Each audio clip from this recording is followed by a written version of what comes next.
ဒီဆောက်တော်သား၃ယောက်ဟာမိသက်ပိုက်ခေါင်းကိုကင်ပြီးအထက်မြင့်တိုက်ပေါ်ကနေခုန်ချလိုက်ကြတဲ့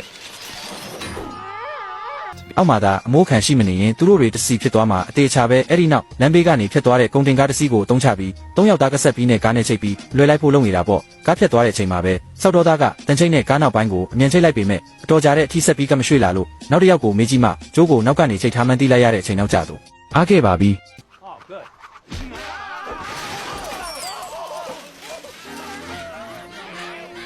ဒေါသတကောင်ကအမိုးပေါ်ကခေါင်းလောင်းကိုပြင်ဖို့အတွက်လွတ်ဆက်ကိုတချင်းတအေးနဲ့ယူလာပြီးလေကားပေါ်ကိုလွတ်ဆက်နဲ့တက်သွားအောင်ပေါ်ကခလုံးမပိတ်ပဲလွတ်ဆက်နဲ့လေကားပေါ်တက်သွားမိတာကြောင့်လေကားဟာနှစ်ပိုင်းပြတ်သွားပါတယ်လွတ်ဆက်ကိုဂျုံကိုပေးရဲ့အခါမှာလည်းမျက်နှာနဲ့ထိမိဖို့နည်းနည်းလေးပဲလိုတော့တာကြောင့်ဂျုံကစိတ်တူပြီးပေါ်ကိုလွတ်ဆက်နဲ့ဖျက်ပလိုက်ရောတီလာရှင်တပားကဘာဖြစ်တာလဲဆိုပြီးအနားကိုအပြေးရောက်လာတဲ့အဲ့ဒီအချိန်မှာပဲလေထဲကနေဝဲလာတဲ့တန်တူကြီးဟာတီလာရှင်ရဲ့ခေါင်းသားလေးတင်တီတီလေးလွဲတော့အားခဲ့ပါတယ်တီလာရှင်ခများတန်တူကိုရှောင်လိုက်လို့မဆုံးသေးခင်မှာပဲအပေါ်ကနေတန်ခေါင်းလောင်းအကြီးကြီးပြုတ်ကျလာပြီးသူ့ခေါင်းကိုတက်တက်မှန်ကတတိလက်သွားပါတော့တယ်အောက်ဆင်းကူညီဖို့လှုပ်ကြပေမဲ့လေကားကျိုးနေတာကိုမေ့နေခဲ့ကြပါတယ်နှစ်ယောက်သားလေကားပေါ်ကပြုတ်ကျပြီးတီလာရှင်ကိုဖိမိသွားပြန်ရောအခြေအနေတွေကပိုဆိုးလာပြီးပေါ်ကလည်းလေကားပြက်နှစ်ခုကြားမှာတန်လန်ကြီးဖြစ်နေပြီးကျန်တဲ့နှစ်ယောက်ကတီလာရှင်ကိုတခြားတနေရာကိုအမြန်ရောပေးဖို့လှုပ်ရင်း